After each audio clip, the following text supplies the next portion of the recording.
जय जगन्नाथ सांग मैंने आशा किचन को आपण मानक स्वागत।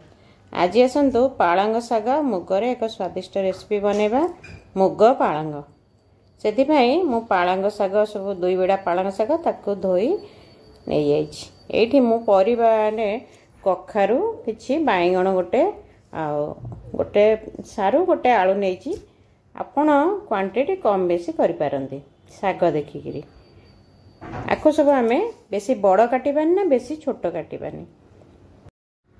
ये मु जाई मुग किछि भाजी नहीं आधा कप हम अल्प हल्के भाजबा बेसी भाजबानी। ताको टिके पानी दे बतुरे देबा 10 मिनिट बतुरे देबा जो कि जाई मुगटा शीघ्र सिझीज।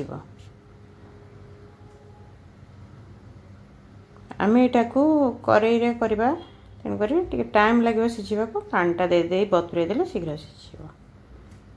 देखो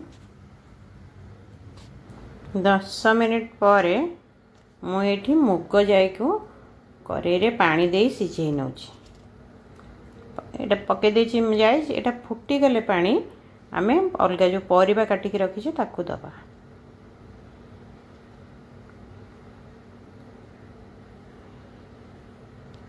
बर्तमान पानी फुटी गलानी आम सबतक परिबा को ऐड कर दवा।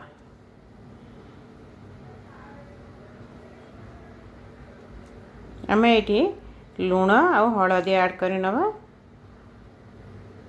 मुझे हाफ स्पून लुण देची आपण स्वाद अनुसार लुण देवे।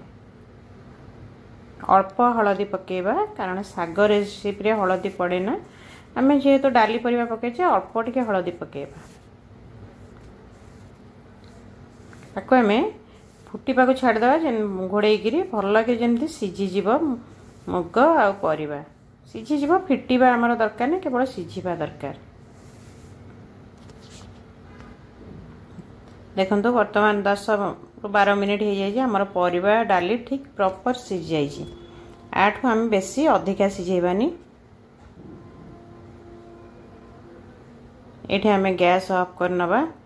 आपको गोटे अलग पात्र काढ़ी कड़ई बसई मुझे किसी तेल देकर आम कि बड़ी भाजी नवा। आपण बड़ी बा नाड़ी जहाँ आपण पाखे आवेलेबल दे पारिबे।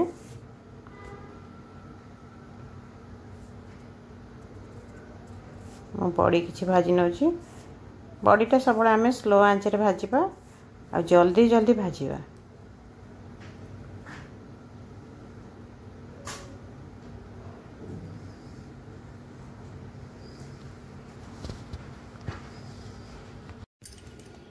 बर्तमान आमर बड़ीटी हो आसला आम ताको अलग जगह को बाहर करदवा।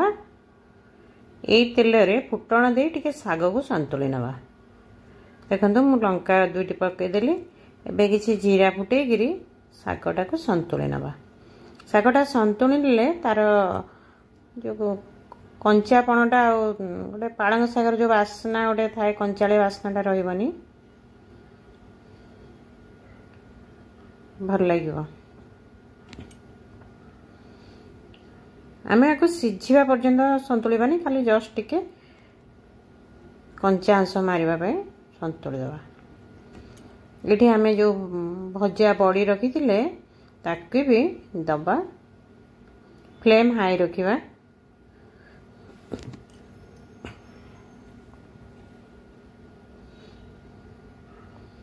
मु किछि नड़िया कोरा रखी ताकू भी दबा। नड़िया कोरा देले शागरे बहुत शाग मुगरे बहुत भल लगे।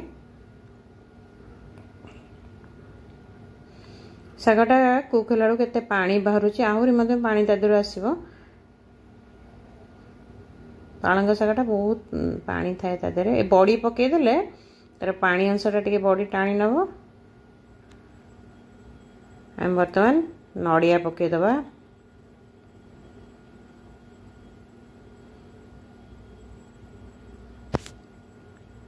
आपण जदि पियाज रसुण प्रिफर करते से छुंक बेले पियाज रसुण छेचा दे पारिबे।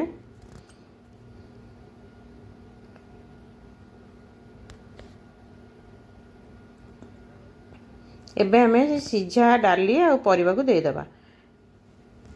आपण जदि टिके पतला रखिबे एटा गोटे साइड आइटम भावे खाई पारिबे। मेन आइटम भावे मध्य खाई पारिबे।